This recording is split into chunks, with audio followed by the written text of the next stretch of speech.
ആ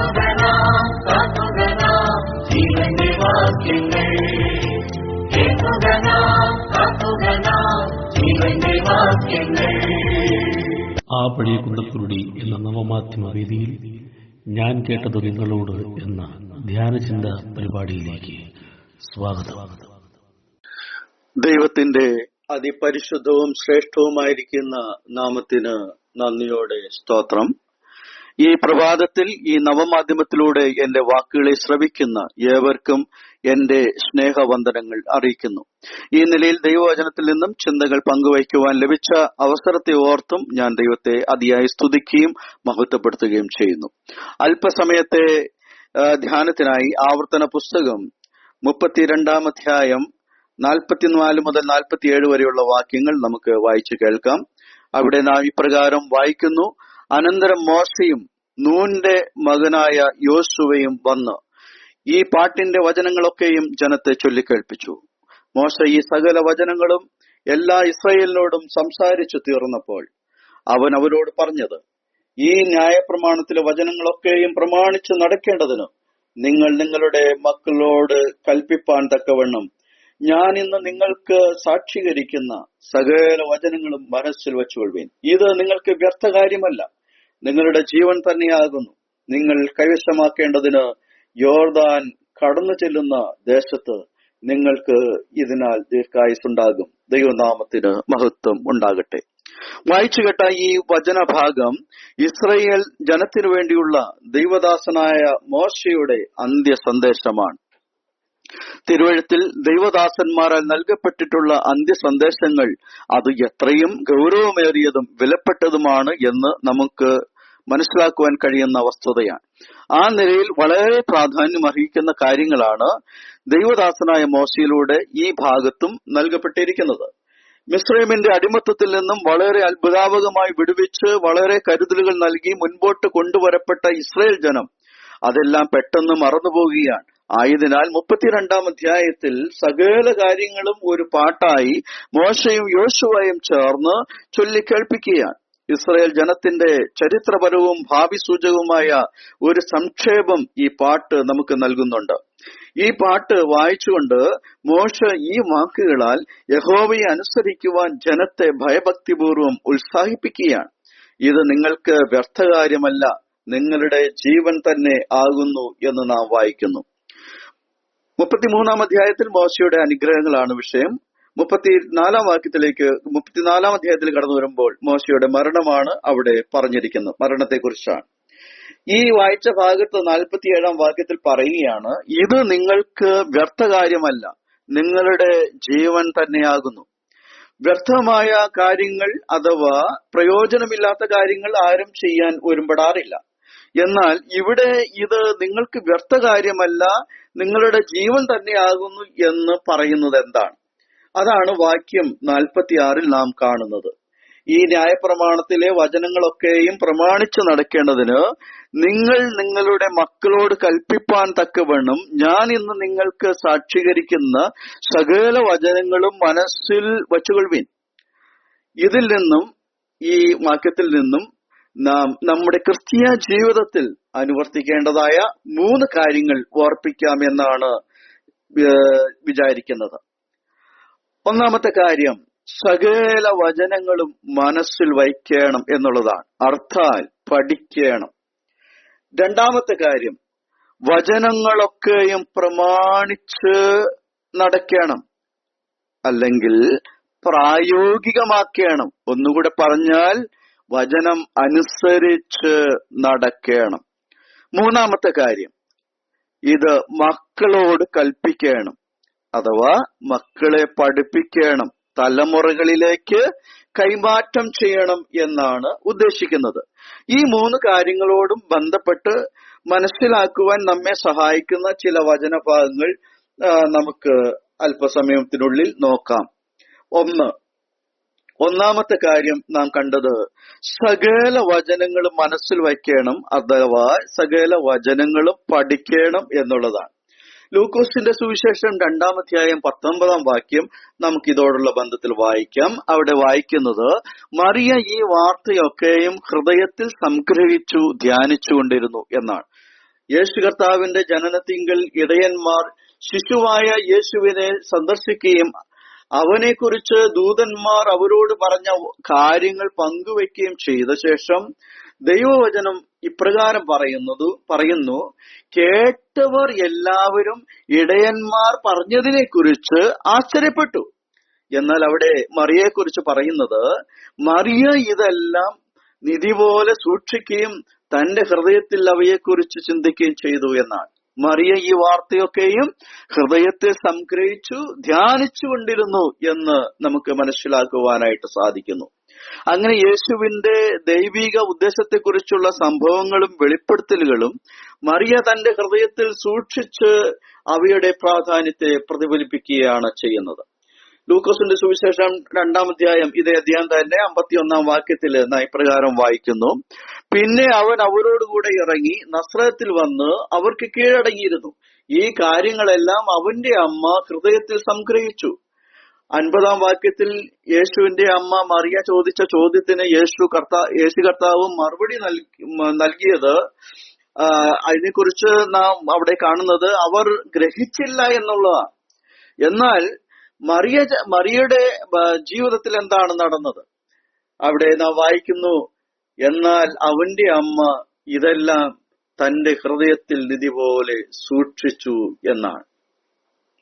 യേശുവിനെ ചുറ്റിപ്പറ്റിയുള്ള വാക്കുകളൊക്കെയും ആ പ്രവൃത്തികളൊക്കെയും തന്റെ വിശ്വാസത്തിന്റെ ഭാഗമായി ചേർത്ത് പിടിച്ചുകൊണ്ട് മറിയ സ്ഥിരമായി ധ്യാനിച്ചുകൊണ്ടിരുന്നതായി ഇത് നമ്മെ കാണിച്ചു തരികയാണ്.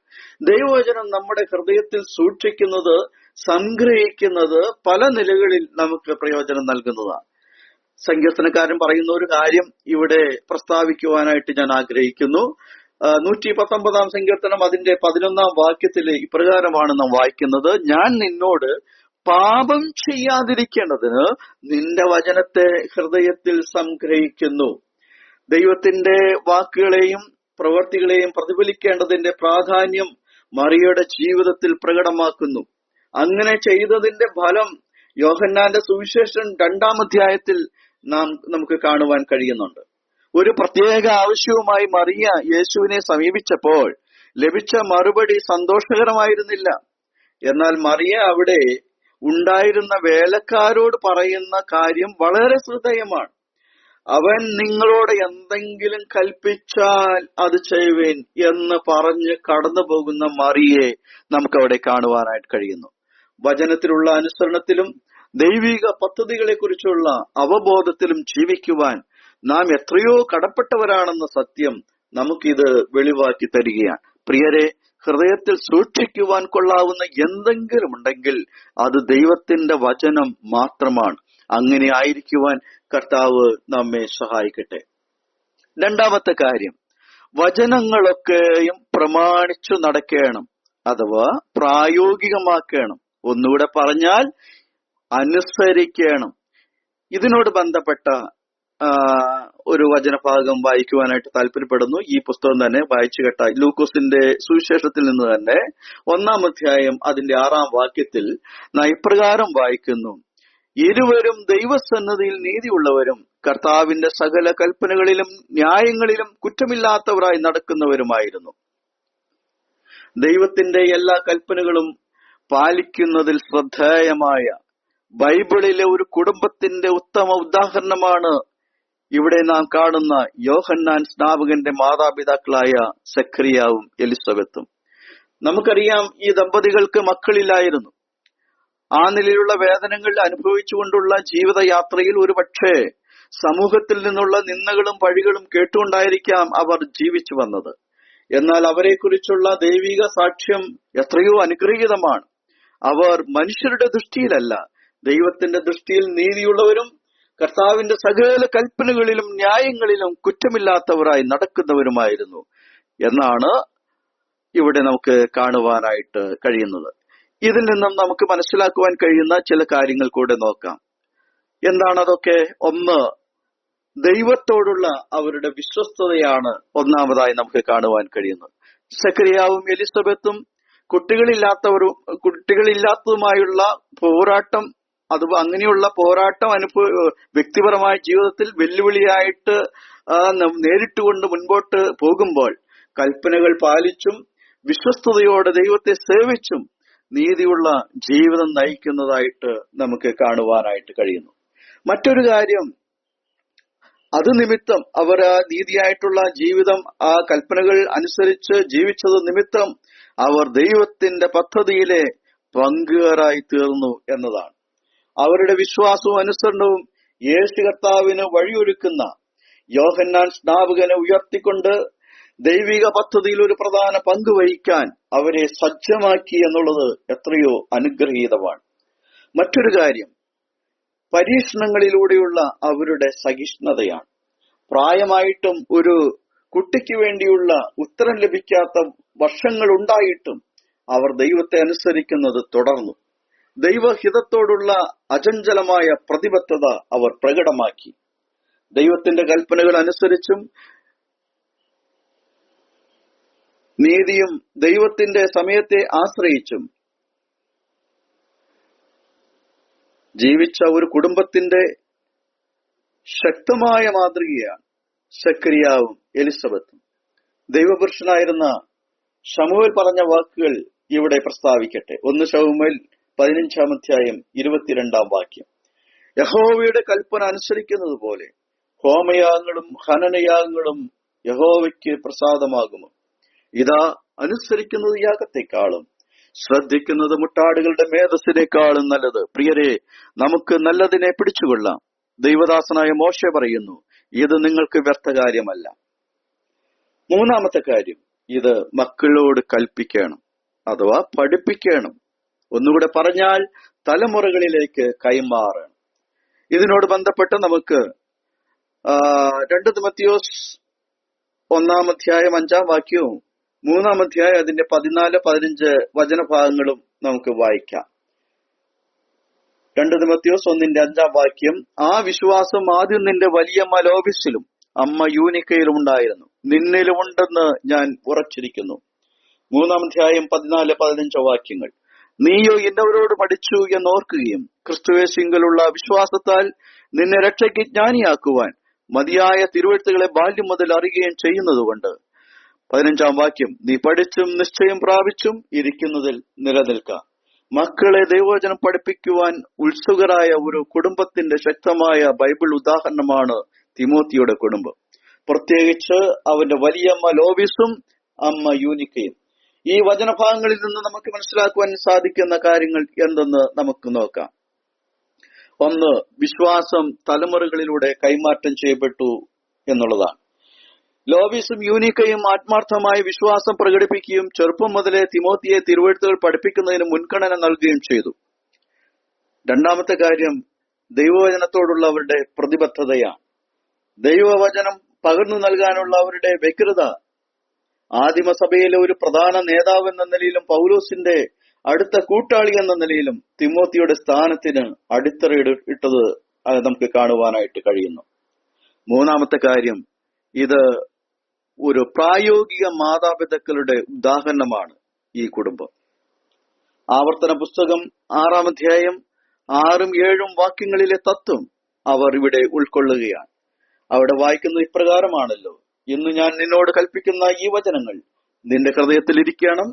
നീ അവയെ നിന്റെ മക്കൾക്ക് ഉപദേശിച്ചു കൊടുക്കുകയും നീ വീട്ടിലിരിക്കുമ്പോഴും വഴി നടക്കുമ്പോഴും കിടക്കുമ്പോഴും എഴുന്നേൽക്കുമ്പോഴും അവയെക്കുറിച്ച് സംസാരിക്കുകയും വേണം.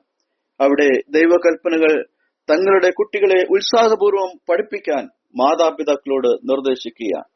തലമുറകളുടെ വിശ്വസ്തതയും ദൈവവചനത്തിന്റെ മനഃപൂർവമായ പഠിപ്പിക്കലും ദൈവസേവന ജീവിതത്തിന് കുട്ടികളെ എങ്ങനെ സജ്ജമാക്കുമെന്ന് ഈ കുടുംബം നമുക്ക് വെളിപ്പെടുത്തി തരുന്നു. ഈ വചനഭാഗത്തിൽ നിന്നും നാം പ്രാരംഭത്തിൽ വായിച്ചതായിട്ടുള്ള ഭാഗത്തിൽ നിന്ന് നമുക്ക് ലഭിക്കുന്ന സുവിശേഷ സത്യം കൂടെ പറഞ്ഞ് ഞാൻ എന്റെ വാക്കുകൾക്ക് വിരാമം കുറിക്കാം എന്ന് വിചാരിക്കുക. 4 കാര്യങ്ങൾ പറയുവാനായിട്ട് ആഗ്രഹിക്കുകയാണ്. ഒന്ന്, ഇവിടെ ദൈവവചനത്തോടുള്ള അനുസരണത്തെക്കുറിച്ച് നമുക്ക് കാണുകയാണ്.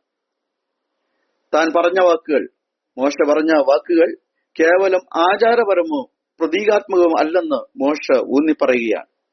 അവ ജീവൻ ലഭിക്കാൻ അനിവാര്യമാണ് എന്ന് പറയുന്നു. ദൈവവചനം ആത്മീയ ജീവിതത്തിന്റെയും മാർഗനിർദ്ദേശത്തിന്റെയും ഉറവിടമാണെന്ന സത്യത്തെ ഇത് പ്രതിഫലിപ്പിക്കുകയാണ്. രണ്ടാമത്തെ സത്യം, ഇത് വിശ്വാസത്തിന്റെ സംപ്രേഷണമാണ്.